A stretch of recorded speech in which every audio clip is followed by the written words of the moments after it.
Et on va maintenant consacrer le temps qui nous reste à vous causer dans le poste de France Mazerel. Un Belge, encore un graveur belge.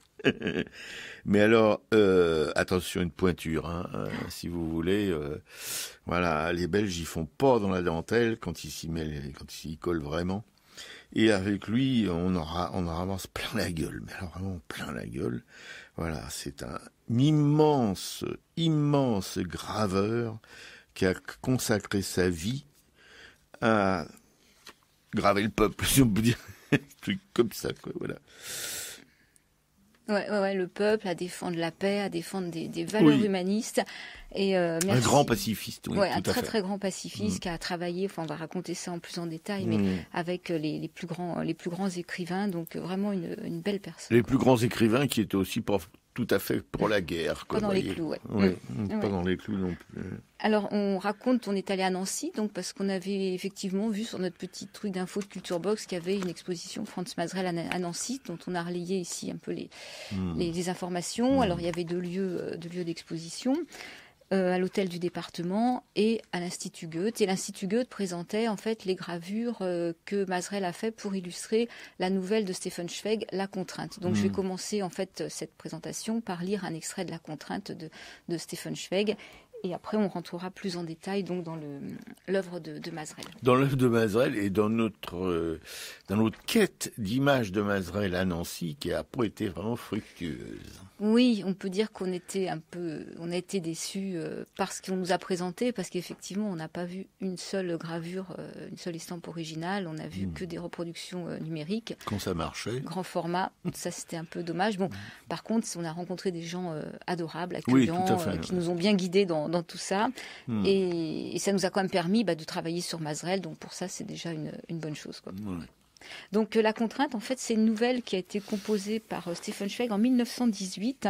Stefan Zweig est à Zurich, il est à l'hôtel Belvoir, donc c'est à côté de Zurich, et c'est là qu'il s'est réfugié pendant la guerre. Et c'est une des rares œuvres de Stefan Zweig, en fait, à présenter un caractère qui est nettement autobiographique, à savoir tout ce conflit intérieur qui est vécu par l'auteur, de savoir ce qu'il fallait faire, s'il fallait rentrer ou non dans son pays, participer à la guerre ou pas. Et donc Mazerel a été chargé de ces illustrations, il en a fait 10 gravures. Et Mazerel et Zweig étaient tous les deux donc des Européens convaincus et des pacifistes aussi autant convaincus. Et donc dans cette nouvelle, Stefan Zweig se met dans la peau d'un peintre qui s'appelle Ferdinand et sa femme s'appelle Paula.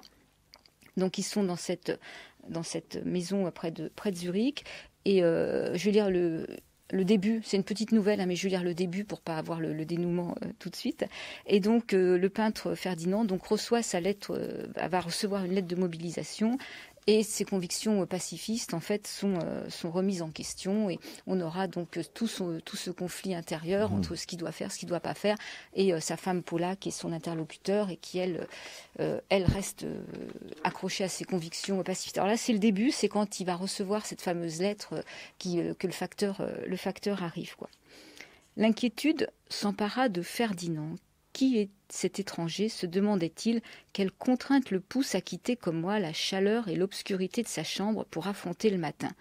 Vient-il me voir et que me veut-il? Maintenant que l'homme était plus près, à travers la brume légère, il l'identifiait, c'était le facteur. Tous les matins, comme mu par les 8 coups de cloche, il grimpait jusqu'ici, et Ferdinand devinait, pour le connaître, le visage dur avec la barbe rousse de marin qui blanchissait aux extrémités et les lunettes bleues. Mais soudain, les genoux de Ferdinand se mirent à trembler. Sa main qui protégeait ses yeux retomba comme paralysée. L'inquiétude d'aujourd'hui, d'hier, de toutes ces semaines était revenue d'un seul coup. Il eut l'intuition que cet homme venait vers lui, que tous ses pas le portaient vers lui seul. Sans réfléchir, il tourna la poignée de la porte, passa sur la pointe des pieds devant sa femme endormie et dévala l'escalier, puis l'allée du jardin à sa rencontre. Arrivé au portail, il faillit le renverser. « Avez-vous, il dit se reprendre à 3 fois, avez-vous quelque chose pour moi ?» Le facteur releva ses lunettes embuées pour le regarder. « Pour sûr, pour sûr !» Il amena d'un seul coup son sac noir sur la droite, et ses doigts, pareils à de gros vers de terre, humides et rougis par le brouillard givrant, fouillèrent dans les lettres. Ferdinand frémit. Il en retira enfin une. C'était une grande enveloppe brune, sur laquelle était imprimé en larges caractères « Officiel ». et en dessous, il y avait son nom. « Assigné », dit-il. Il lui mecta son crayon encre et lui tendit le registre. D'un seul trait, d'une écriture rendue illisible par l'excitation, Ferdinand inscrivit son nom. Puis il saisit la lettre que la main rouge et épaisse lui présentait. Mais ses doigts étaient si gourds que le papier leur échappa et tomba à terre sur le feuillage mouillé qui couvrait le sol. Et alors qu'il se penchait pour le ramasser, il respira une odeur amère de pourriture et de décomposition. C'était cela. Il le savait désormais avec certitude, qui depuis des semaines minait sournoisement sa tranquillité. Cette lettre que malgré lui il avait attendue, qui lui parvenait d'un ailleurs dépourvu de sens et de forme, qu'il avait recherché à tâtons, et voulait, avec ses mots rigides écrits à la machine, s'emparer de la chaleur de sa vie, de sa liberté. Il l'avait senti venir, sans savoir d'où, de même qu'un cavalier en patrouille sent, à travers la verdure des fourrés, pointer sur lui, invisible, un froid canon d'acier et le petit morceau de plomb qu'il renferme, prêt à pénétrer dans l'obscurité sous sa peau. Sa résistance avait donc été vaine, de même que les petites ruses qui, des nuits durant, avaient occupé son esprit. À présent, il l'avait retrouvé. 8 mois à peine s'étaient écoulés depuis le jour où il s'était présenté de l'autre côté de la frontière, nu, tremblant de froid et de dégoût, devant un médecin militaire qui avait palpé les muscles de ses bras, ainsi qu'un maquignon, et où cette humiliation lui avait fait comprendre le mépris de l'époque pour la dignité humaine et l'esclavage dans lequel l'Europe était tombée. Il avait supporté encore 2 mois de vivre dans l'atmosphère suffocante des propos patriotiques, mais peu à peu il s'était senti étouffé, et lorsque les gens autour de lui ouvraient la bouche pour parler, il croyait voir sur leur langue le fiel du mensonge. Ce qu'ils disaient l'écœurait, la vue des femmes transies, assises à l'aube avec leurs sacs de pommes de terre vides sur les escaliers de la place du marché, lui déchirait le cœur.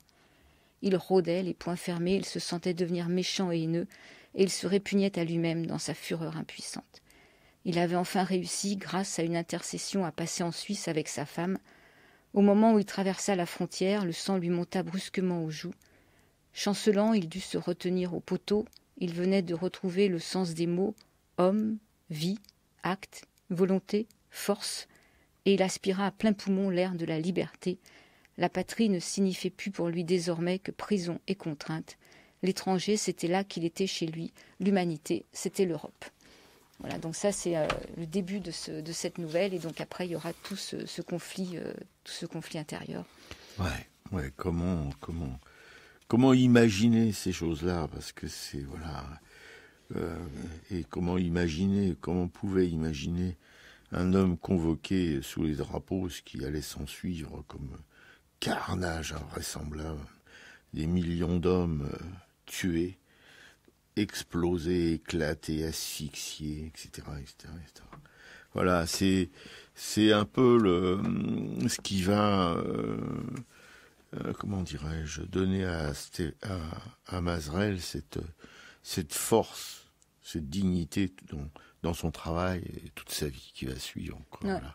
Mais ce qui est intéressant dans cette nouvelle, c'est qu'en fait, malgré de fortes convictions, justement, c'est pas si facile. C'est qu'une fois que ce papier officiel est là et qu'il l'a dans les mains, justement, il peut pas simplement le prendre, le déchirer et en faire abstraction, quoi. Ça, voilà, il va bouger, il va se disputer avec sa femme. Enfin, c'est beau, c'est très compliqué. C'est intéressant justement de voir comment des convictions peuvent être ébranlées simplement par un bout de papier présenté, écrit par un administratif, quoi, signé comme ça, quoi. Oui, mais il y a la force, si tu veux, de l'éducation plus largement, de la vie. On formait les gens depuis l'école pour ces choses-là, quoi. Voilà.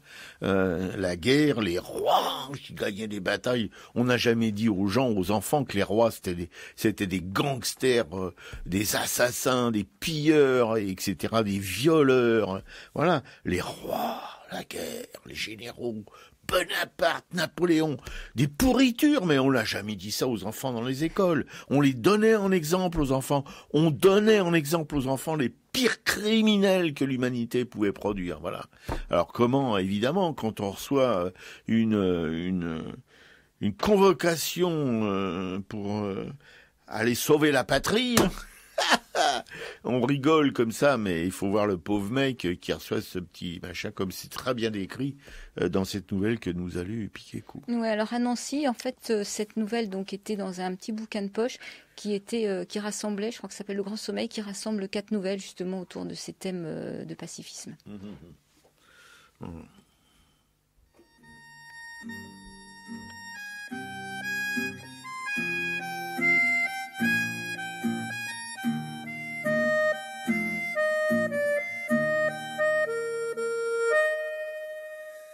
Messieurs qu'on nomme grand, je vous fais une lettre que vous lirez peut-être si vous avez le temps. Je viens de recevoir mes papiers militaires pour aller à la guerre avant mercredi soir. Messieurs qu'on nomme grand, je ne veux pas la faire, je ne suis pas sur terre pour tuer des pauvres gens. C'est pas pour vous fâcher, il faut que je vous dise, les guerres sont des bêtises, le monde en a assez. Depuis que je suis né, j'ai vu mourir des pères, j'ai vu partir des frères et pleurer des enfants. Les mères ont tant souffert et d'autres se gobergent et vivent à leur aise malgré la boue de sang. Il y a des prisonniers, on a volé leur âme, on a volé leurs femmes et tout leur chair passé. Demain de bon matin, je fermerai ma porte, au nez des années mortes, j'irai par les chemins. Je m'en dirai ma vie sur la terre et sur l'onde, du vieux au nouveau monde, et je dirai aux gens, profitez de la vie, éloignez la misère, nous sommes tous des frères, gens de tous les pays. S'il faut verser le sang, allez verser le vôtre, messieurs les bons apôtres, messieurs qu'on nomme grands. Si vous me poursuivez, prévenez vos gendarmes que je n'aurai pas d'armes et qu'ils pourront tirer, et qu'ils pourront tirer. Voilà, Mouloudji, donc, qui interprétait ce déserteur de Boris Vian. Oui, et qui rend compte évidemment aussi de la fragilité du convoqué. Là, je trouve qu'il y a une espèce d'une humanité tremblante dans cette chanson, magnifique chanson de Boris, voilà, bien interprétée par Mouloudji, dont le papa était kabyle. Et qui a dû, quand on sait ce que les Kabyles ont subi de la part des coloniaux français, on en fait dans nos culottes. Voilà. Ouais. Et là, donc, en fait, j'ai appris tardivement qu'il y avait une première version du Déserteur qu'à la fin, en fait, il disait pas j'aurai pas d'armes et qu'ils pourront tirer, c'est que je porte une arme et que je sais tirer. Il y avait une première version, et justement, je crois que c'est Mouloudji qui avait convaincu Boris Vian d'en faire une version plus pacifiste. Ah, d'accord. Ouais. Oui, bah, évidemment, le pacifisme, c'est quelque chose de magnifique. D'ailleurs, Radio Libertaire produit une émission pacifiste, où il y a une émission pacifiste qui est produite par des pacifistes pour Radio Libertaire, qu'on vous recommande vivement parce que, bon, pour nous, en tout cas, le pacifisme, c'est la plus haute expression, si vous voulez, de l'humanité. Voilà, la vraie humanité, elle n'est pas guerrière, elle est pacifiste. Enfin, la nouvelle humanité, celle qu'on peut fréquenter sans problème, parce que l'autre, c'est quelque chose d'assez répugnant. Voilà. Alors on va passer maintenant toujours à la bio du camarade Mazerel, un grand pacifiste. Voilà. Et c'est très important parce que si vous voulez, des artistes qui consacrent leur vie, si vous voulez, à un idéal comme celui-là, on peut les compter. Je crois que c'est pas nécessaire d'être fort en arithmétique, voyez-vous. Il y en a pas des légions d'artistes pacifistes. Ouais. Donc on fait un peu le passage obligé par la bio. Ça permet quand même peut-être de mieux comprendre après le travail de cet homme. Donc Mazerel, il est né au 19e siècle. Il est né en 1989 à Blankenberge. Blankenberge, c'est une petite station balnéaire qui est au nord de la Belgique. Donc lui, il naît dans une famille aisée. Sa famille, après, quelques années plus tard, déménage à Gand. Et là, Mazerel reçoit une formation d'imprimeur, de lithographe et de typographe. Il suit en parallèle les cours du soir à l'Académie des Beaux-Arts de Gand. Et il est dans la classe de Jean Delvin. Jean Delvin, c'est un peintre belge animalier. À 20 ans, il est exempt du service militaire et il part faire un premier séjour à Paris. Il enchaîne sur un voyage en Angleterre, puis en Allemagne. À Gand, il fait connaissance avec Pauline. Alors Pauline, ce sera donc sa première femme avec qui il s'établit à Paris. Et là, il rencontre l'anarchiste Henri Guilbeault qui va l'introduire auprès des grands écrivains, justement, comme Stefan Zweig, avec qui il lie des liens forts d'amitié. En 1912 et 1913, il participe au Salon des Indépendants, il rencontre un certain succès. Et cette première période parisienne lui permet de se familiariser avec la gravure sur bois, justement, par l'intermédiaire de lectures sur des graveurs anonymes du XVe siècle. Donc il se documente énormément. Et il passe la majeure partie de l'année 1911 en Tunisie, où là il se consacre plutôt à la peinture. 1913, il fait sa première gravure sur métal et sur bois. Et il est en Bretagne en août 14 lors de la déclaration de guerre. Donc il retourne à Gand, mais là il se trouve rayé des registres de la population, donc il revient sur Paris. Et les horreurs de la guerre vont marquer effectivement son engagement pacifiste et humanisme, toutes les horreurs qu'il n'aura cesse de dénoncer à travers son travail graphique tout au long de sa vie. Courant 1915, après avoir obtenu un visa, il rejoint le pacifiste et objecteur de conscience Henri Guilbeault à Genève, en Suisse, et là il va y rester jusqu'en 1921. Il travaille comme traducteur bénévole au Comité international de la Croix-Rouge et il rencontre l'écrivain français Romain Rolland. Et cet homme érudit, résolument pacifiste aussi, devient le maître à penser de Mazerel qui a alors 26 ans. En plus de son activité de traducteur, il travaille comme illustrateur pour des journaux et des magazines pacifistes, comme Demain, qui est le magazine de Guilbeault, comme Les Tablettes de Claude Lemaguet, c'est le pseudonyme de l'anarcho-syndicaliste Jean Zalive. Et à partir de août 1917, il travaille à La Feuille, et là, il est un collaborateur incontournable. C'est en 1917 qu'il publie donc ses 2 premières séries de bois gravés, Debout les morts et Les morts parlent. Il sera exposé dans une galerie suisse, la galerie Tanner, en 1918, et ses publications de séries de gravures sur bois s'enchaînent rapidement. Parmi les travaux de cette période, donc on peut situer, ce dont on reparlera tout à l'heure, 25 images de la vie d'un homme, ça c'est 1918, Mon livre d'or à l'année suivante, Le soleil, Idées, Sa naissance, sa vie et sa mort, Histoire sans parole, ou encore La ville qui démarre en 1918 et termine en 1925.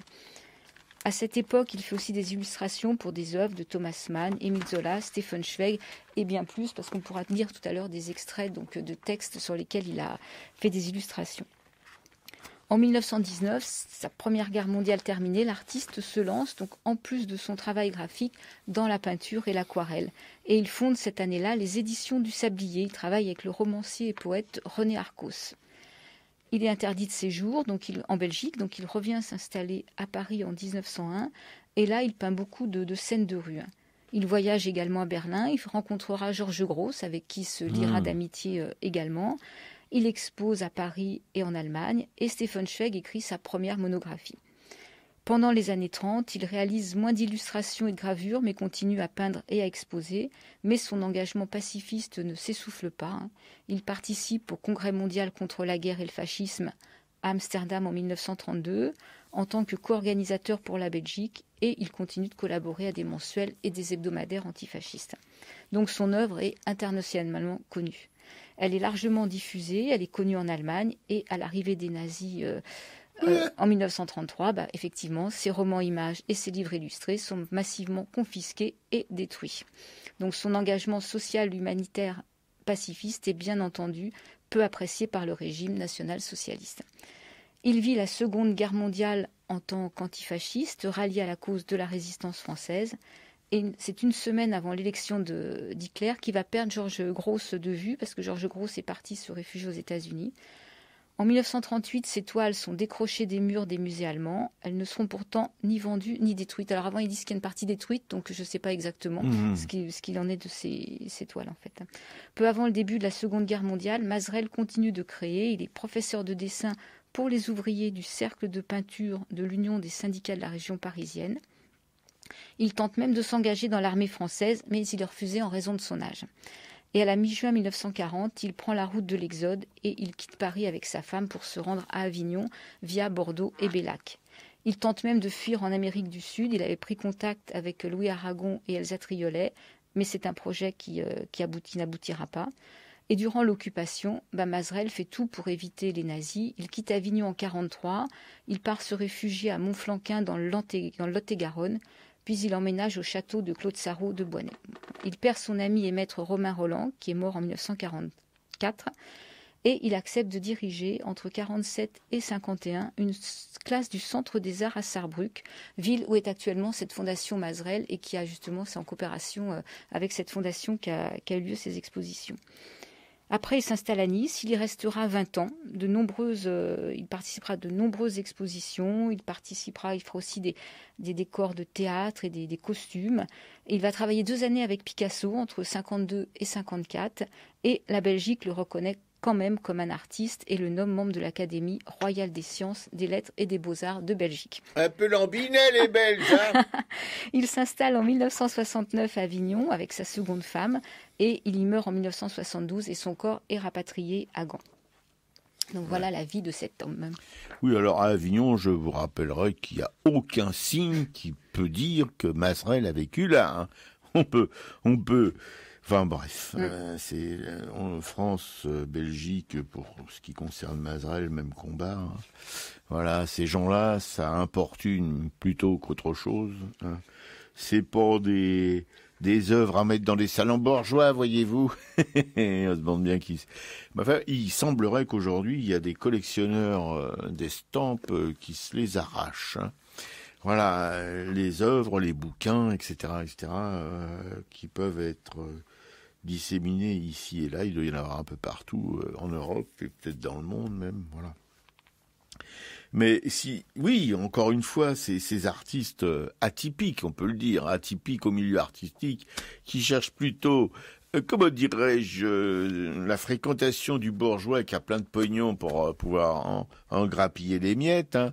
Voilà, les gens comme Mazrel, c'était pas tout à fait leur trip. Alors donc, voilà, il y avait plutôt.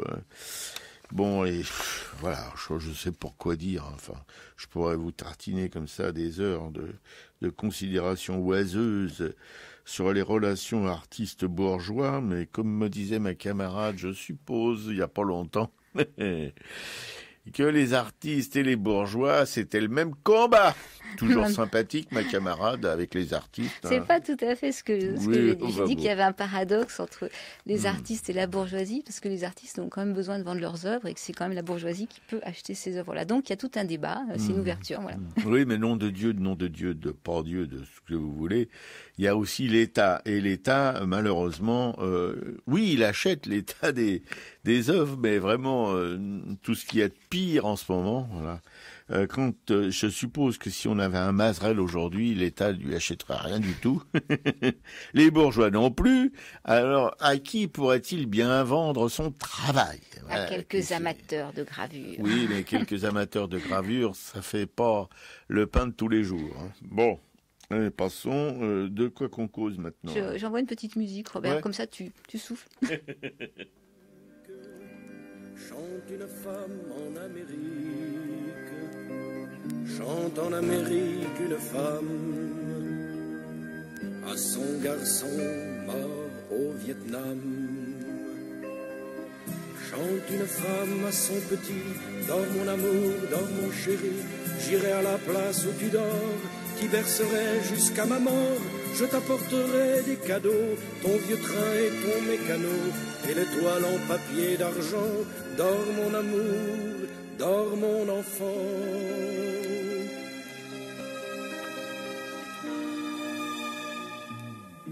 Chante une femme en Amérique, sur l'autre bord du Pacifique,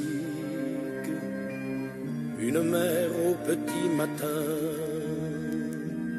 réveille l'enfant vietnamien. Debout mon fils, debout garçon, j'entends revenir les avions. Il faut reprendre nos bagages, on va faire un petit voyage. Surtout ne lâche pas ma main, on va courir très loin, très loin. Toi tu portes ton oiseau gris, moi les couvertures et le riz.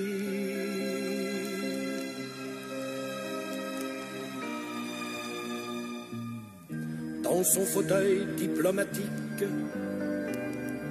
à Washington en Amérique, je dois rentrer dans mon argent, déclare Monsieur le Président. Et sur la carte du Vietnam, comme un monsieur qui joue aux dames, il fixe les bombardements et la marche des régiments. Il pose son doigt sur un point, Courron ne lâche pas ma main. Il a posé son doigt ici, dors mon garçon, dors mon petit.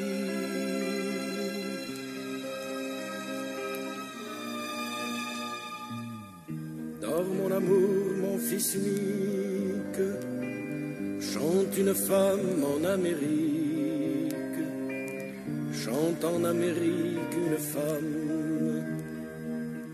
à son garçon mort au Vietnam.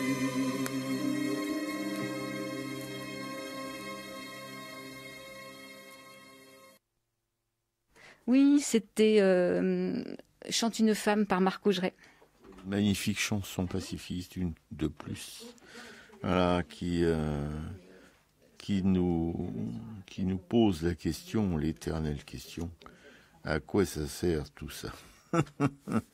On a beau chanter des chansons pacifistes, faire des manifs pacifistes, etc., etc., etc. Et qu'en est-il aujourd'hui quand on voit que, par exemple, vous allez me dire, est-ce qu'il y a un rapport? Ben oui, il y a un rapport, bande de glandus. Ce qui se passe à Gaza, voyez-vous, avec ces meurtres en plein jour sur des civils palestiniens par des snipers de l'État colonial et d'apartheid israélien. D'ailleurs, on peut se poser la question de la légitimité de cet État, de cet appareil de mort israélien, voilà. Donc c'est pas fini. Hein. Nous, on est un petit peu sensible, ou même très sensible à ce qui se passe sur ce territoire, ce tout petit territoire de Palestine, mais c'est dans le monde entier que ça continue. Voilà, nous, on est le deuxième, troisième ou quatrième vendeur d'armes du monde. Bon, et c'est pas de mal à veille que ça va s'arrêter, ça, de fourbir et de fournir pour les massacreurs friqués qui nous le demandent, avions, tanks, bombes, balles, pistolets, mitraillettes, mitrailleuses, canons, voilà, c'est la France de l'égalité, de la fraternité, etc., etc., mon cul. Ouais, j'étais au téléphone, c'est dommage, avec quelqu'un de passionnant qui était un ami de Mazrel, donc voilà. Arrête-le, là, vous avez failli assister à une mort en direct. Dans l'émission, si on avait su, voilà, il travaille, il est aussi sur Radio Libertaire, apparemment, de temps en temps. Ouais. Mais donc, lui, il voulait insister, en fait, il nous rappelait, il disait que Mazrel n'était pas qu'un pacifiste, en fait, c'était aussi quelqu'un qui, c'est un combattant, il avait été sur tous les fronts de lutte. Oui, bien sûr. Voilà, donc c'est vrai qu'on peut aussi rajouter de tout ça, quoi. Oui, mais déjà, rien que ce combat, pacifiste, ça peut nous occuper jusqu'à notre mort, mais s'il faut rajouter évidemment tous ces combats syndicalistes, etc. Qu'il était très connu en URSS, que les Martin Dugard là, de Thibault avaient été... que les Thibault de Roger Martin Dugard avaient été illustrés par Mazrel. Enfin bon, voilà, c'est dommage qu'on n'ait pas pu avoir cette personne dans les émissions, parce que ça aurait été passionnant, quoi. Oui, ça aurait été passionnant, mais enfin bon, on n'est pas encore mort. Hein, Et puis Mazrel, son œuvre est tellement pléthorique qu'on pourra peut-être un de ces quatre, et probablement même un de ces quatre, y revenir. Et à ce moment-là, que ce camarade qui se balade sur Radio Libertaire de temps en temps, il nous fasse signe, hein, qu'il nous envoie ses coordonnées, qu'on puisse le contacter le moment venu. Ouais, parce qu'effectivement, nous, on a vu cette exposition à Nancy qui était qui n'était pas une vraie exposition. Ah non, en fait, non, c'est ça non, qui non, était non. un petit peu décevant d'aller jusqu'à Nancy pour ne voir que des planches tirées par numérique, enfin que des impressions, des impressions papier, quoi. Même si à l'hôtel du département, c'était justement, en bas, il y avait un rez-de-chaussée avec des panneaux. C'était passionnant parce qu'effectivement, il y avait tous les auteurs que Mazerel a côtoyés avec leur bio et des extraits de texte et les illustrations que Mazerel avait pu faire. Donc ça, c'était très intéressant. Et à l'étage, il y avait reproduit en grand quelques planches donc de la Passion d'un homme. Là, sur les 25 planches, il y en avait peut-être une dizaine ou une douzaine qui étaient en grand format et on pouvait se promener en dessous. Donc voilà, mais nous on était un petit peu frustrés effectivement de pas avoir de vraies gravures de Mazerel ou de bouquins qui nous permettent de voir cette œuvre-là, quoi. L'auditrice ou l'auditeur qui essaie vainement de nous joindre doit attendre la pause musicale, s'il vous plaît. Voilà. Oui. Non. Et donc voilà, cette exposition en fait nous permet de parler de Mazerel, mais on est resté un petit peu frustrés, d'autant qu'il y a un DVD qui est sorti aussi qui s'appelle Les Mains libres. C'est Jérôme Lafont qui l'a fait. Et il n'y avait pas d'exemplaire de ce film. Moi, j'avais vu un petit peu avant sur Internet que ce DVD existait, donc je me dis que ce sera peut-être l'occasion justement de pouvoir le regarder ou se le procurer. Et ça, c'était pas possible, quoi. Non, rien n'est possible. On est toujours en retard d'un métro. Nous, de toute façon, voilà, c'est quand même un petit peu déprimant parce que bon, moi j'adore la Belgique, j'adore Ostende en particulier. Oui, c'est ça. C'est qu'en fait, il y avait une exposition en 2017 à Ostende qui, elle, avait l'air d'être une vraie exposition. Justement, c'est à partir de ce travail-là que Jérôme Lafont avait fait son film. Ouais, tout à fait. Ouais. Et puis là, on voyait des peintures de Mazerel. C'est pas courant non plus parce que c'était un peintre aussi, voilà. Oui, nous on en a vu 3, des aquarelles, c'est ça. Des aquarelles, mais il a pas fait que des aquarelles, il a fait des grands formats aussi. Voilà, il a barbouillé, il a tout fait cet artiste, donc c'est très très frustrant, quoi. Moi j'aime bien Nancy, la place Stanislas, voilà, surtout quand on y déguste des glaces, qu'il fait chaud, qu'on est bien à la terrasse d'un grand café, mais bon, c'est quand même voilà, on critique absolument pas, on y revient, moi j'y reviens, l'hôtel de région, je sais pas comment ça s'appelle, enfin qui s'est démené pour faire quelque chose quand même, sauf que leur machinerie numérique est en panne, sauf que ceci, sauf que cela.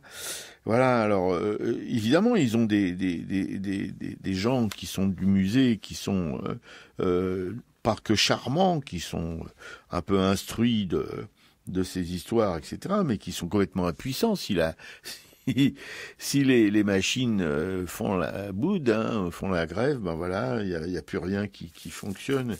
Et donc bon, non, c'est triste, quoi, parce que nous on se déplace quand même, on fait un effort, on se paye 6 heures de train dans la journée, etc., pour quasiment rien, quoi, voilà. On aurait eu l'info qu'on a eue sur cette expo qu'il y a eu en Belgique à Ostende, ça aurait été exactement, même plus que suffisant pour faire l'émission. Ouais. Mais bon, ça ne nous empêche pas de parler de son travail de graphiste. Non, parce bien que sûr. effectivement, Mazerel, faut pas oublier que par ces planches et ces livres, ça a été, on dit que c'est le précurseur du roman graphique, c'est-à-dire qui permet la diffusion de son travail au plus grand nombre. Tout à fait. Donc voilà. ça, c'est très important justement de voir.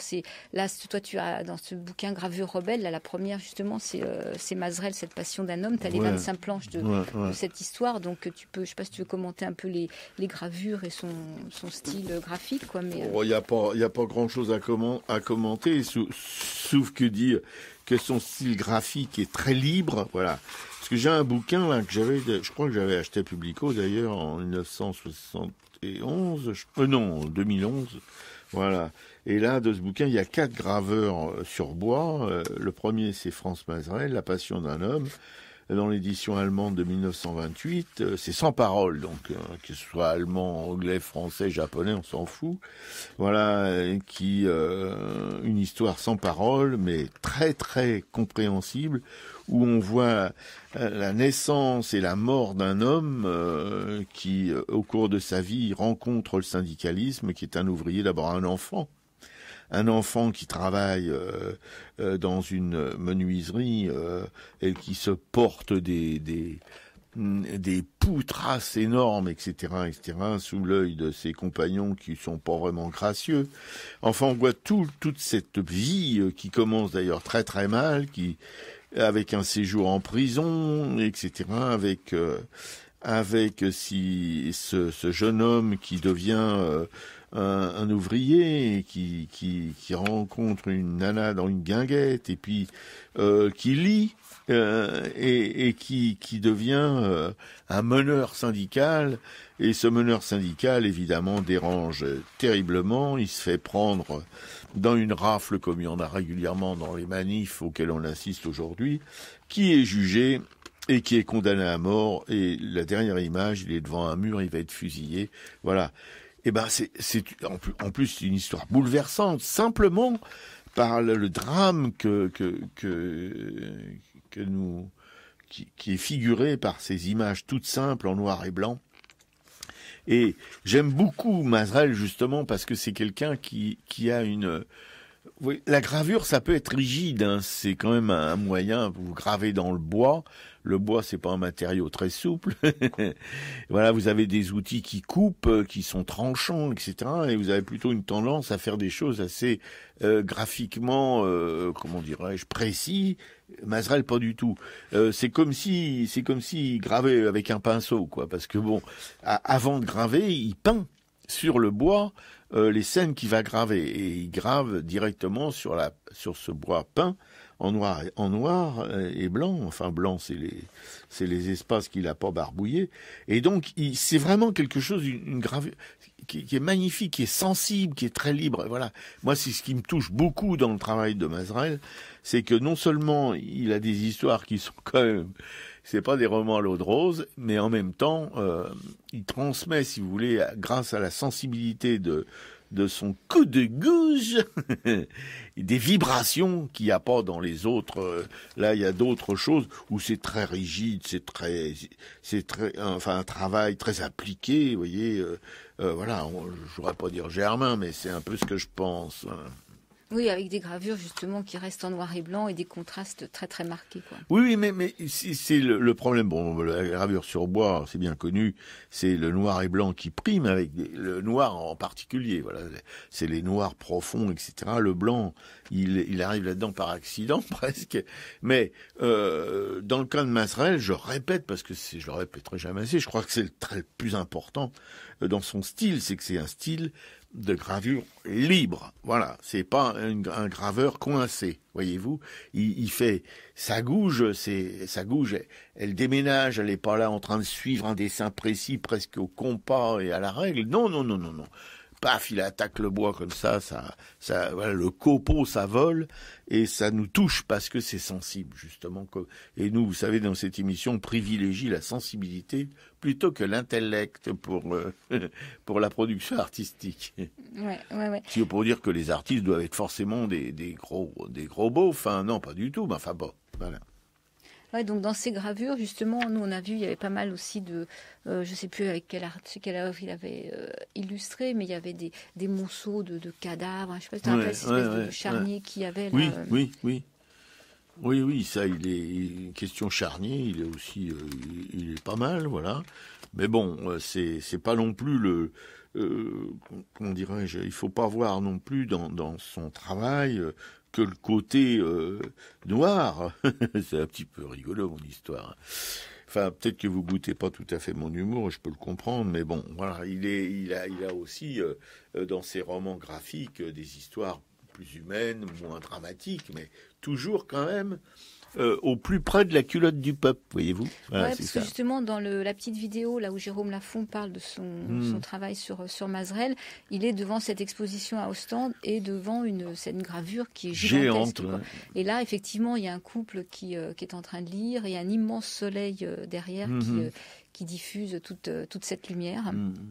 Moi, c'est ce que j'aime pas trop, c'est l'espèce de symbole, voilà, dans l'imagerie populaire, les grands soleils, ça me fait penser au comment dirais-je, à Mao Tse-tung, à Lénine et Marx, qui sont là, vous voyez, il y a un grand soleil derrière avec un ouvrier massif, avec sa faucille et son marteau. Ouais, je suis un peu dubitatif devant ces choses-là, mais avec Mazerel, évidemment, c'est pas comment la rigueur marxiste-léniniste, pas du tout. Il y a un côté libertaire dans son trait, et dans son esprit aussi, je pense, qui me plaît. Mais enfin, cette gravure que cite ma camarade, qui doit faire 3 mètres de long sur 1,50 m de haut, c'est carrément, comment dirais-je, une fresque, quoi, voilà. C'est pas non seulement à cause du soleil, mais même le reste de l'imagerie, c'est pas ce qui me plaît le plus. Mais en tout cas, je pensais que notre camarade, petite graveuse Agnès Dubar, qui est maintenant en relégation dans l'Ariège, je croyais que c'était la seule à se payer des gravures gigantesques. Pas du tout.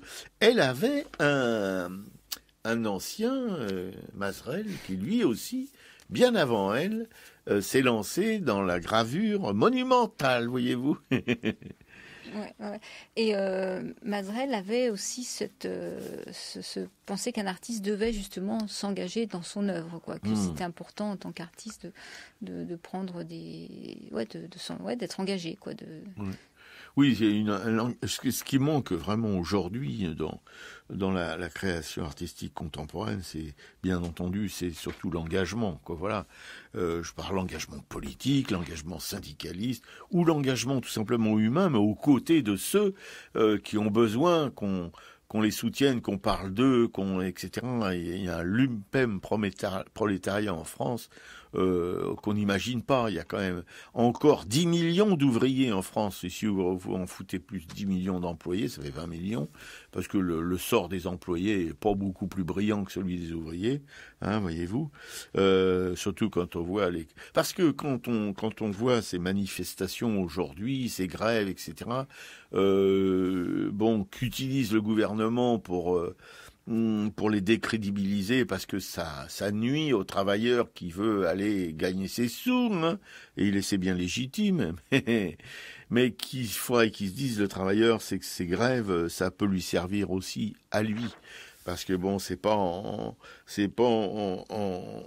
gueulant sur les grévistes, etc., comme le gouvernement le fait, d'une manière insidieuse, que ça arrangera le schmilblick pour tout le monde. Voilà. Alors, ce que je veux dire, c'est que des artistes parce que encore, on revient toujours à cette question de pognon, hein. La petite bourgeoisie qui achète. Moi, je me souviens une fois dans une galerie d'entendre un couple de jeunes gens dynamiques et friqués dont la nana disait à son mari, dis donc, tu crois que ça ira dans le salon, la peinture, voilà, oui. Alors évidemment, les artistes, il y a beaucoup d'artistes qui font des peintures pour mettre dans les salons, hein, qui s'adaptent au salon, etc., etc. Mais c'est pas ça pour moi, pour nous ici, en tout cas l'art.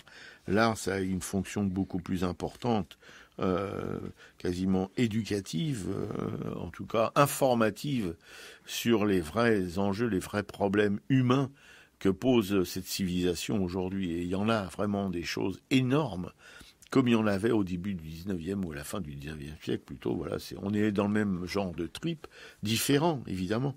C'est pas l'invention de la machine aujourd'hui, c'est une autre. C'est l'invention Aujourd'hui, on invente des machines à détruire l'humanité. Alors, au début, c'était pas tout à fait ça. On essayait, au contraire, on pensait. C'est pour ça qu'il y a des grands soleils comme ça sur certaines images populaires de ces époques. On pensait que c'était pour l'avenir radieux de l'humanité. Maintenant, on n'est plus tout à fait dans le même truc, et donc il y aurait urgence à ce que les artistes s'emparent des sujets qui sont aujourd'hui d'actualité, et des sujets qui, au contraire, ratatinent l'humain. Ouais. Alors là, sur le site de la Fondation Mazrel, justement, j'ai une petite déclaration qu'il a faite en 1961. Et voilà ce qu'il disait: si l'on voulait résumer en quelques mots le contenu ou la ligne directrice de mon œuvre, on pourrait dire: elle est pour les opprimés, contre les oppresseurs dans tous les domaines de la vie sociale et spirituelle. Elle est pour la fraternité entre les hommes, contre ceux qui par intérêt tentent de les diviser.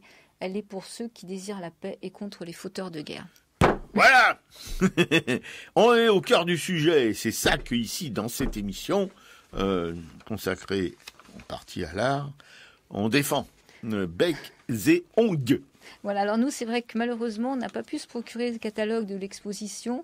Il y en a eu très peu d'exemplaires. C'est la cata. Voilà, il y a eu très peu d'exemplaires tirés. À l'Institut Goethe, 600, je crois. Ouais, ils étaient censés en avoir. En fait, il restait plus que 4 bouquins en allemand, ce qui était un peu dommage parce qu'il y avait quand même les textes des auteurs. Donc même si les gravures, effectivement, on n'a pas besoin de langue parlée, ou écrite, on a quand même. C'était dommage de passer d'avoir le bouquin sans avoir tous ces textes en français. Alors effectivement, on a été très bien reçus à l'Institut Goethe. On est tombé sur une jeune femme très accueillante qui nous a fait quelques photocopies du très bouquin. Cultivée aussi. Très cultivée, qui nous a emmenés sur les traces de Nolde, qui a presque organisé notre voyage pour aller au musée Nolde dans le nord de l'Allemagne. Oui, enfin, vraiment passionné de peinture et de culture germanique. Oui, surtout. Oui. Quelqu'un vraiment d'adorable. Mais voilà, bon, elle n'a pas pu faire sortir de son chapeau un bouquin en français, quoi. Il y en avait un, mais il y en avait plus qu'un. Alors bon, évidemment, il voulait pas s'en séparer, quoi. Ouais. Alors moi, on a pris 3 photocopies parce qu'on n'a pas voulu abuser non plus de sa gentillesse et de son temps quand même. Alors effectivement, j'ai celle sur Bertolt Brecht, René Arcos et Pierre-Jean Jouve. Et donc sur la page sur Brecht, on voit une illustration de l'Internationale aussi de Potier, où là il y a des soldats rangés avec les fusils plantés dans le sol. C'est ça, là, tu t'en souviens, je crois, ce qu'elle t'avait marqué. Oui, mais cette histoire-là des fusils retournés, c'était le 17e, je crois, basé dans le Roussillon, du côté de Perpignan, qui ont refusé de charger les manifestants paysans parce que c'était à l'époque du phylloxéra. Il y avait eu, il y avait plus de vignes, plus rien, et donc les paysans crevaient, voilà. Et ce 17e a été, il y a une chanson d'ailleurs, Salut à toi, soldat, brave soldat du 17e, etc. Voilà, oui, bien sûr. Ouais, alors moi j'ai les illustrations aussi donc du sang des autres, de René Arcos. Alors René Arcos, c'est un écrivain, un journaliste qui avait fondé avec Romain Rolland la revue Europe, et il était rédacteur en chef. Donc il y a un texte qui s'appelle Les Morts, et il y a donc 2 gravures de Mazerelle. Il y en a une où justement tous ces bourgeois au grand chapeau se ruent à l'intérieur de la ville, avec on les voit de dos, et on voit au premier plan une femme qui est devant une croix. Enfin, son mari veut mourir à la guerre, avec sa petite fille qui la regarde, et elle se prend elle met ses mains sur son visage et elle est complètement effondrée. Et il y a le texte de René Arcos qui dit le vent fait flotter du même côté les voiles des veuves, et les pleurs mêlés des 1000 douleurs vont au même fleuve. Serrés les uns contre les autres, les morts sans haine et sans drapeau, cheveux plaqués de sang caillé, les morts sont tous d'un seul côté. Dans l'argile unique où salit sans fin, au monde qui meurt celui qui commence, les morts fraternels, tempe contre tempe, expient aujourd'hui la même défaite. Heurtez-vous aux fils divisés et déchirez l'humanité en 20 lambeaux de territoire. Les morts sont tous d'un seul côté, car sous la terre il n'y a plus qu'une patrie et qu'un espoir, comme il n'y a pour l'univers qu'un combat ou qu'une victoire. Ouais. Moi, je me souviens que ma grand-mère paternelle était allée avec mon papa, quand il était petit. Elle l'avait emmené c'est dans la Somme où il était mort, pour essayer de voir la tombe de son mari. Mais bon, ils étaient surtout dans des fosses communes à cette époque-là, voilà, qu'elle n'a pas pu voir la tombe de son mari. Et il y avait des veuves comme ça de toute la France, ou d'Allemagne, ou d'Angleterre, ou des États-Unis, ou de Russie, qui se baladaient dans toute l'Europe pour retrouver des traces de leurs compagnons disparus. Voilà, c'était une époque qui devait être tout à fait charmante. Voilà, donc ce qu'on peut dire de l'œuvre de Mazerelle. Donc, Nancy, l'exposition se termine jusqu'au 5 juin, mais effectivement, vous ne conseillez pas forcément d'y aller, parce que je pense qu'en fouillant sur le net ou même en bibliothèque, elle a trouvé ce livre Gravure rebelle. Moi, je l'ai trouvé à la bibliothèque de Montreuil. Il doit être dans pas mal de bibliothèques. Il y a des biographies aussi qui ont été faites sur lui, et on peut les réserver dans les bibliothèques parisiennes en tout cas. Oui, ou vous pouvez l'acheter à Publico, vous le commandez. Je ne sais pas s'ils l'ont en stock. Ça coûte 35 € grosso modo, quoi, quelque chose comme ça. Et c'est, du moins pour Mazerelle, oui, ça vaut le coup. Au bout de 8 jours, leur peau terminée, on va reprendre les tranchées. Notre place est si utile que sans nous, on prend la pile. Mais c'est bien fini, on en a assez, personne ne veut plus marcher. Et le cœur bien gros, comme dans un sanglot, on dit adieu au civelot. même sans tambour, même sans trompette, on s'en va là-haut en baissant la tête. Adieu la vie, adieu l'amour, adieu toutes les femmes. C'est bien fini, c'est pour toujours de cette guerre infâme. C'est à Craonne, sur le plateau, qu'on doit laisser sa peau. Car nous sommes tous condamnés, nous sommes les sacrifiés. C'est malheureux de voir sur les grands boulevards tous ces gros qui font leur foire. Si pour eux la vie est rose, pour nous c'est pas la même chose. Au lieu de se cacher, tous ces embusqués feraient mieux de monter aux tranchées pour défendre leurs biens, car nous n'avons rien, nous autres, les pauvres puritains. Tous les camarades sont enterrés là pour défendre les biens de ces messieurs-là. Adieu la vie, adieu l'amour, adieu toutes les femmes. C'est bien fini, c'est pour toujours de cette guerre infâme. C'est à Craonne, sur le plateau, qu'on doit laisser sa peau. Car nous sommes tous condamnés, nous sommes les sacrifiés. 8 jours de tranchées, 8 jours de souffrance. Pourtant, on a l'espérance que ce soir viendra la relève que nous attendons sans trêve. Soudain, dans la nuit et dans le silence, on voit quelqu'un qui s'avance. C'est un officier de chasseurs à pied qui vient pour nous remplacer. Doucement dans l'ombre, sous la pluie qui tombe, les petits chasseurs vont chercher leur tombe. Ceux qu'ont le pognon, ceux-là reviendront, car c'est pour eux qu'on crève. Mais c'est fini, car les troufions vont tous se mettre en grève. Ce sera votre tour, messieurs les gros, de monter sur le plateau. Car si vous voulez faire la guerre, payez-la de votre peau.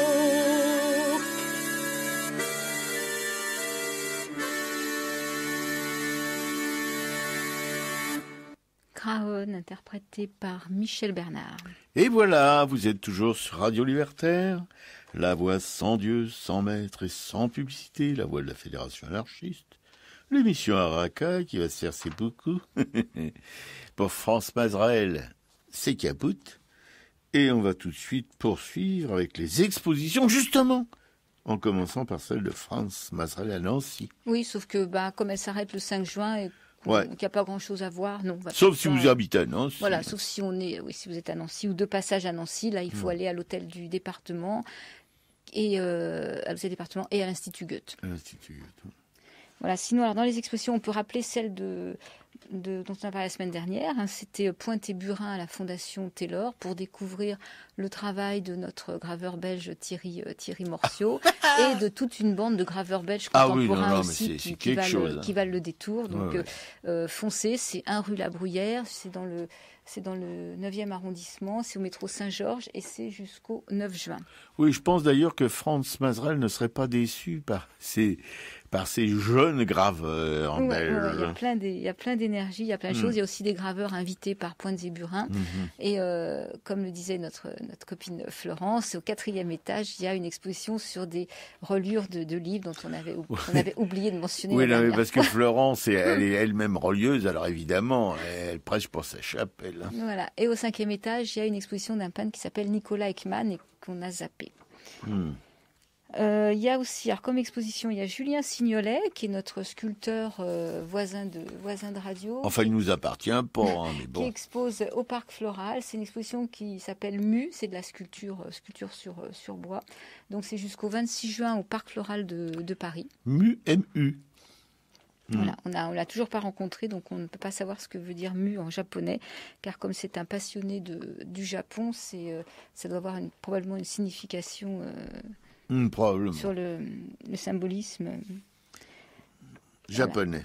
japonais. Il y a au musée de Quai Branly le magasin des petits explorateurs. C'est pareil, c'est une exposition qu'on n'a pas encore visitée. On était invités au vernissage la semaine dernière, mais nous, on n'est pas tellement vernissage, donc on a laissé notre copine Colette y aller toute seule avec sa voisine. Et c'était pour rencontrer Roger Boulet, qui est commissaire de cette exposition. Donc voilà, une exposition qu'on ira peut-être voir, parce qu'on aimerait bien recevoir Roger Boulet dans cette émission, qui pour nous parler un petit peu de tout son travail. C'est un passionné, je crois, d'Océanie. La coopérative Cérès Franco à Montaulieu, dont Dominique Paula d'Ardouin est commissaire d'exposition. C'est l'exposition En quête de Graal. Montaulieu, c'est à côté de Carcassonne. Dominique est venu dans cette émission nous raconter tout ça en détail. Et il y a une de ses anciennes collaboratrice qui travaillait dans sa galerie parisienne, Cécilia Matezzi, qui elle est là commissaire d'exposition, donc dans le sud toujours, c'est à Martres-Tolosane. Donc il y a une exposition qui s'appelle Coup de cœur, coup de gueule. C'est aussi un regard sur la collection Cérès Franco. C'est au Grand Presbytère, c'est place Henri Tullion. Donc ça commence un peu plus tard. C'est le samedi 16 juin à partir de 11h. C'est le vernissage. Il y a l'exposition sur le motif au musée de l'Isle-Adam, au musée Louis Saint-Lec, c'est à l'Isle-Adam. Une exposition qu'on aimerait bien aller visiter justement pour parler de ces peintres qui travaillent en plein air. Là, c'est à travers le regard de quatre femmes justement. Donc, il y a une peintre, je crois, une graveuse. Enfin voilà, toutes ces 4 femmes travaillent et c'est le prétexte à nous parler du travail sur le motif. On ira probablement mercredi, je pense. Et il y a à Sens Musée, c'est pareil, il y a des collections permanentes. Et j'avais cru voir qu'il y avait des tableaux de Fernand Quignon. Et Fernand Quignon, en fait, on en a parlé en évoquant Gustave Loiseau. C'était celui qui a poussé Gustave Loiseau à faire de la peinture. Donc ça pourrait être intéressant d'avoir une partie un petit peu réservée à ce Fernand Quignon. Oui, et puis 4 nanas qui peignent sur le motif, c'est les nanas d'aujourd'hui, hein, je sais pas, elles sont pas mortes, hein, voilà ce que je voulais dire. Ouais. Donc il y a toujours Gustave Loiseau au musée Camille Pissarro à Pontoise. Alors c'est ouvert qu'à partir de 14h l'après-midi. C'est pareil, le musée Saint-Lec, ça n'ouvre qu'à partir du mercredi et seulement à partir de 14h. Il faut quand même l'avoir en tête. Au musée Marmottan, on peut toujours aller voir Corot, le peintre et ses modèles. C'est jusqu'au 8 juillet. À la Halle Saint-Pierre, Turbulence dans les Balkans jusqu'au 31 juillet. Kupka au Grand Palais jusqu'au 30 juillet. Delacroix au Louvre jusqu'au 23 juillet. On n'a toujours pas eu le courage d'affronter le grand hall du Louvre pour aller voir Delacroix. On est allé dans son musée rue Fünstenberg, où là, il y a une exposition sur tout le travail de la mythologie et des luttes, ce qui nous a permis de découvrir le lieu de sa dernière maison atelier et son jardin adorable, justement, un vrai lieu. Elle a piqué coup, un lieu paisible en plein Paris. Là, vous l'auriez vu sautiller, alors là, c'était un plaisir. Voilà, donc tout ce qu'on peut faire si on a envie de bouger un petit peu artistiquement. Oui, écoute, tu nous donnes envie de bouger artistiquement. Enfin, non, mais il faudrait la filmer, parce que au musée dont elle vient de vous parler, là, à Paris, Saint-Germain-des-Prés, c'était intéressant à regarder. Pas le musée, mais Piquet-Coup. Voilà. Et le culturel de la semaine, alors dites donc, au bout du compte de Agnès Chaoui. Oui, alors ça, je me suis fait un petit plaisir. J'ai emprunté ça à ma bibliothèque préférée de Montreuil, justement. Moi, j'aime beaucoup les films de Jaoui et Bacri. On avait vu le dernier, Place Publique, qui nous avait bien plu. Ouais. Ça nous a fait du bien, même si les critiques sont moyennes. Nous, on y a passé un bon moment. Et comme on regarde, c'est vrai, souvent des films très durs sur la Palestine, sur plein de choses. Ça fait du bien, des fois, d'avoir un film qui nous sort un peu de ça. Et au bout du compte, c'est un film d'Agnès Jaoui, c'est un film qui a quelques années déjà, qui doit être de 2013, je crois. Et voilà, c'est le conte, les princesses, les princes charmants, comment ça se passe, est-ce que vraiment il y a un prince charmant, qu'est-ce qu'on rencontre, à quoi on croit, et comment on peut être ébranlé dans ses convictions. Donc on a un Jean-Pierre Bacri égal à lui-même, on a quelques artistes, Agnès Jaoui qui est comédienne et qui gagne sa vie comme fée à donner des cours à des enfants, et tout ça, ça permet à travers leur humour habituel de parler de la vie et de l'amour. Tout à fait. Ah oui, mais et l'attentat de... Ah, la BD, oui, c'est toi qui as lu l'attentat de Loïc Devilliers. Ouais, Loïc Devilliers, c'est le scénariste, je crois, de cette BD. L'attentat, c'est un livre qui a été tiré à je ne sais pas combien d'exemplaires de Yasmina Khadra, qui parle d'un médecin palestinien, mais de nationalité israélienne, qui vit à Tel Aviv et qui, effectivement, est marié. Et un jour, il y a un attentat dans un restaurant, on lui demande de soigner les malades et de reconnaître un corps. Et en fait, il va découvrir que sa femme est la kamikaze qui s'est fait sauter. Et là, ça va être tout ce travail de savoir qu'est-ce qui s'est passé, d'aller à la recherche d'infos, parce qu'effectivement, il était complètement tenu en dehors de ça. Donc là, c'est mis sous forme de BD. C'est une BD qui est très agréable. Enfin, graphiquement, moi, j'aime bien. C'est très facile, c'est clair, c'est coloré. Ça permet de parcourir ce livre rapidement. Après, il y a un film qui existe aussi à partir de ce bouquin, et il y a le bouquin, quoi. Ouais. Voilà, bon, allez, on est au bout des choses. Maintenant, c'est la pause musicale. Et la pause musicale, c'est l'hymne des femmes. Ah, dites, quel scoop!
Sans passer les femmes, nous qui n'avons pas d'histoire. Depuis la nuit des temps, les femmes, nous sommes le continent noir. Le fond, nous femmes esclaves, éprisons nos entraves. Debout, debout, asservis, humiliés, les femmes achetées, vendues, violées. Dans toutes les maisons, les femmes hors du monde reléguées. Levons nous femmes esclaves et brisons nos entraves. Debout, debout, seules dans notre malheur, les femmes, l'une de l'autre ignorées. Ils nous ont divisés, les femmes, et de nos sœurs séparées. Levons nous femmes esclaves et brisons nos entraves. Debout, debout, le temps de la colère, les femmes, notre temps est arrivé. Connaissons notre force, les femmes, découvrons-nous des milliers. Levons nos femmes esclaves et brisons nos entraves. Debout, debout, reconnaissons-nous, les femmes, parlons-nous, regardons-nous. Ensemble on nous opprime, les femmes, ensemble révoltons-nous. Levons nos femmes esclaves et brisons nos entraves. Debout, debout, levons nos femmes esclaves et jouissons sans entrave. Debout, debout, debout. Donc l'hymne des femmes par la